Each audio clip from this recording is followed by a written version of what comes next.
oprimem as pessoas com exigências insuportáveis e não movem um dedo sequer para aliviar os seus fardos. Mateus 23:4, na Nova Versão Transformadora. Ninguém gosta de se submeter a um poder opressivo. Sabe aquela liderança inflexível que exige dos seus seguidores uma obediência incondicional? Ou aquele guia que requer dos seus adeptos a concordância irrestrita a todas as suas diretrizes? A verdade é que todos podemos estar vulneráveis a uma liderança desse tipo. Em todos os âmbitos da vida, um controle opressivo é possível, inclusive dentro da religião. Aliás, a opressão que ocorre dentro dos círculos religiosos, a incluir o cristianismo, é, de acordo com Jesus, algo totalmente distante do seu evangelho e de como ele próprio conduz o seu rebanho. Jesus começou nos versículos 1 a 3 a sua denúncia contra o establishment religioso. Era o último discurso dentro das muralhas do templo. O mestre disse que esses líderes eram condenáveis porque suas ações estavam dissociadas daquilo que eles próprios ensinavam. Embora por ofício fossem mestres, o seu exemplo indicava que eles eram lobos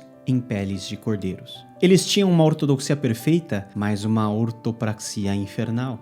E é exatamente esse fator da inconsistência entre ensino e prática que levou a uma das mais sérias críticas de Jesus contra os mestres da lei e os fariseus. Ou seja, eles exerciam uma liderança impiedosa e opressiva, enquanto que os corações deles mesmos estavam longe do centro da vontade de Deus, e eles faziam com que o povo também permanecesse distante do Senhor. Os fariseus, por exemplo, foram um grupo muito importante que surgiu no período intertestamental na época dos Macabeus. De acordo com Flávio Joséfo, eles gozavam de muito prestígio entre o povo, um prestígio até maior daqueles que os sacerdotes tinham. O objetivo original deles era auxiliar as pessoas na prática da lei de Moisés. E nesse sentido, conforme o tempo foi passando, os fariseus desenvolveram uma série de tradições e leis paralelas à própria Torá. Já na época de Jesus, para muitos fariseus, a sua própria tradição galgara um patamar até superior à própria lei de Moisés, de forma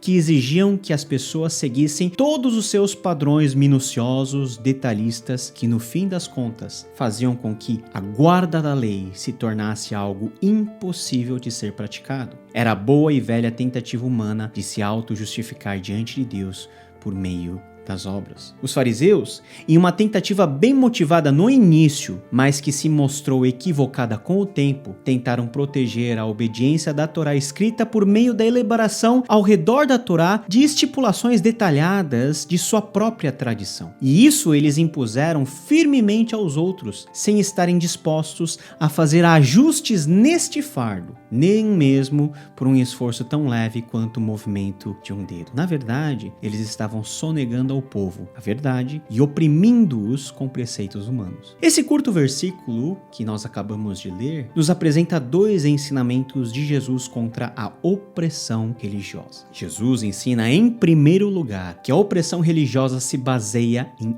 exigências insuportáveis. Por exemplo, o terceiro mandamento do Decálogo diz: lembre-se de guardar o sábado fazendo dele um dia santo. Êxodo 20, versículo 8. Mas de acordo com várias evidências preservadas na Mishnah e na tradição talmúdica posterior, os fariseus desenvolveram dezenas de outras leis que versavam desde a quantidade de milhas que uma pessoa podia andar no sábado, até se olhar no espelho na parede era considerado como quebrar ou não esse mandamento.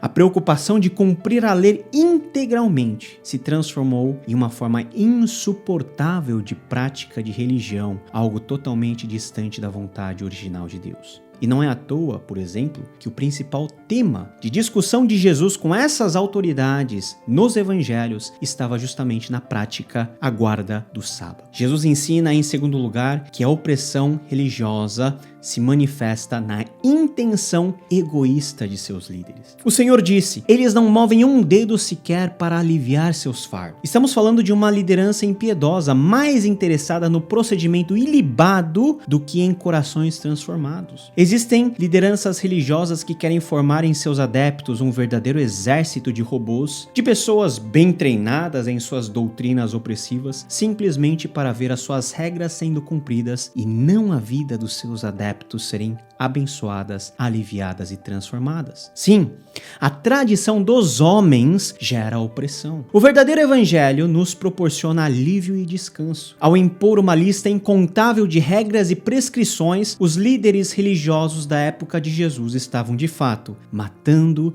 lentamente o povo de Deus. Repare que os sucessivos escândalos que temos visto ao longo de já muito tempo envolvendo lideranças opressivas e violentas dentro do contexto norte-americano e até aqui em terra brasilis, passa justamente pela desvirtuação do serviço em opressão, da proeminência do fazer em detrimento do ser. E isso francamente irrita profundamente o Senhor Jesus, que quando esteve na terra, ensinou por meio de discursos e com a sua própria vida que a liderança opressiva imita na verdade o diabo, mas que a liderança verdadeira serve e se importa em ser meio de bênção que alcança todas as pessoas. Infelizmente, no proceder da nossa liderança diante do povo de Deus, podemos estar longe do coração de Jesus, longe do coração do pastor das nossas almas. Jesus apresenta o evangelho. Esse evangelho não era mais uma tradição semelhante à dos fariseus e dos intérpretes da lei. Não era mais um conjunto de códigos que tornaria a vida do povo de Deus ainda mais insuportável, não! Jesus nos liberta de toda forma de opressão descabida. Jesus mesmo disse: "Venham a mim todos vocês que estão cansados e sobrecarregados, e eu lhes darei descanso. Tomem sobre vocês o meu jugo, deixem que eu lhes ensine, pois sou manso e humilde de coração, e encontrarão descanso para a alma. Meu jugo é fácil de carregar e o fardo que lhes dou é leve." Mateus 11, 28 a 30. Jesus se apresenta não como um legislador impiedoso, mas como mestre humilde e manso. Jesus não é aquele que torna o nosso jugo ainda mais pesado, mas aquele que troca o peso insuportável do nosso jugo pelo seu, que é leve. Jesus não é aquele que nos oprime, mas sim aquele em quem podemos ter o verdadeiro descanso. Como Jesus é diferente de muitos líderes religiosos, não é verdade? E eu preciso deixar algo muito claro. Precisamos de líderes no povo de Deus. Pessoas chamadas e vocacionadas para pastorear e discipular a igreja. A Bíblia diz que também devemos ser submissos aos nossos pastores. O autor de Hebreus, por exemplo, nos ensina o seguinte: obedeçam a seus líderes e façam o que disserem. O trabalho deles é cuidar da sua alma e disso prestarão contas. Deem-lhes motivo para trabalhar com alegria e não com tristeza, pois isso certamente não beneficiaria vocês. Hebreus 13:17. Mas saiba que nenhuma liderança humana é absoluta. É válida apenas enquanto esta liderança estiver dentro da vontade de Deus. Se você se encontra debaixo de uma liderança que é farisaica e não cristã, opressiva e não compassiva, procure ajuda. Você não precisa se submeter a uma liderança assim. De acordo com João Calvino, aqueles que nada possuem além de um título, e ainda aqueles que usam mal o título de pastor para a destruição da igreja, merecem muito pouca reverência e menos confiança ainda. E você, pastor ou líder, que exerce um poder absoluto sobre o rebanho que não é seu, ouça a advertência de Jesus. O recado do Senhor a nós, líderes, é claro: não imponha coisas que em primeiro lugar não tem nada a ver com o evangelho, e em segundo, não imponha coisas que na verdade estão lá mais para massagear o ego dos líderes do que para aliviar e dar descanso às almas cansadas. Essa é mais uma camada da hipocrisia que Jesus quer tirar de todos nós. O sentimento de autojustificação, ou seja, a impressão de que pelas nossas obras, pela quantidade de leis que obedecemos, pela nossa prática, seremos aceitos por Deus. O que aqueles líderes, e talvez nós hoje podemos não estar entendendo, é que a transformação que Cristo promove em nós por meio do Evangelho não é de fora para dentro, marretando nossas práticas para mudar depois a nossa essência. Pelo contrário, antes dos atos, vem a ação divina em nossos corações, e que uma vez transformados por dentro, as nossas atitudes exteriores serão transformadas, e todo esse processo nos alivia do terrível jugo do pecado para carregarmos o fardo leve que o Senhor Jesus, o nosso Mestre, nos oferece. Toda forma de opressão é demoníaca. O Evangelho nos convida a seguirmos o caminho onde o próprio Cristo alivia nossos fardos, nos fazendo tomar o jugo dele. Que não sejamos nós, líderes do povo de Deus, a acrescentar fardos profanos sobre as costas de um povo que em Cristo busca alívio. Senhor, torna-nos compassivos.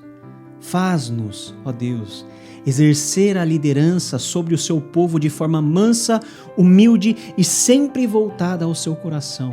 Especialmente visita o coração daqueles que são feridos e quebrados pela opressão dos falsos profetas, curando-os e restaurando-os. Ajuda-nos a sermos verdadeiramente igreja. Amém. Se você gostou desse conteúdo, deixe o seu like, compartilhe em suas redes esse vídeo e nos vemos na próxima exposição desta série, Os Ais da Hipocrisia.